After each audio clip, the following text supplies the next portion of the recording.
Well, hello there, my dear cinephiles and casual moviegoers. Strap in for a wild ride because we are talking about Mardaani 3. Oh, yes, you heard that correct. The third installment of the gritty, no nonsense, and now almost a cult franchise, which has, once again, our very own Rani Mukerji reprising her role as the tough as nails cop, Shivani Shivaji Roy. So, what's the deal this time? Well, Shivani is back, and she's on a mission, racing against time to rescue girls who have vanished into thin air.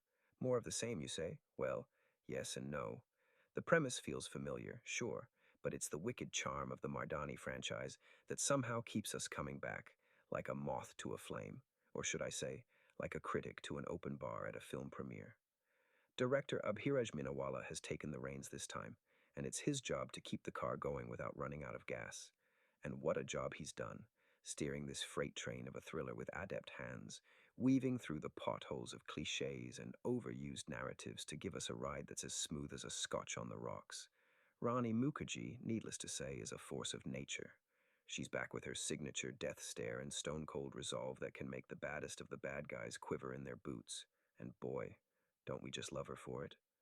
Mukherjee's performance is like that last piece of chocolate cake. Extremely satisfying, but leaves you wanting more.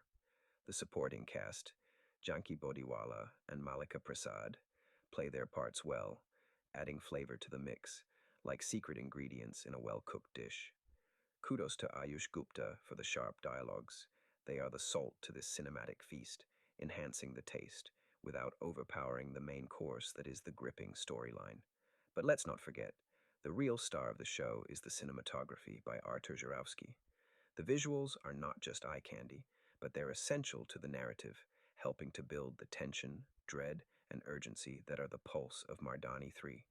Now, I won't be spoiling the broth with any major plot revelations, but let's just say that the thrill is in the chase, and the movie doesn't disappoint in that department. It's a race against time, and every second counts. So, is Mardaani 3 worth your time? If you're a fan of the franchise, absolutely. If you're a newbie, well, buckle up, because it's going to be one hell of a ride. And if you're an action thriller aficionado who enjoys a good suspense, well, you're in for quite a treat. In a nutshell, Mardaani 3 manages to keep the adrenaline pumping and the suspense hanging, while still giving us a character we've grown to love in a new light. A worthy addition to the franchise, if you ask me. I would say Mardaani 3 is like that third slice of pizza. You know you shouldn't, but you just can't resist. And let's be honest, life is too short for such regrets. So go on, take a bite, and savor the delicious thrill that Mardaani 3 promises.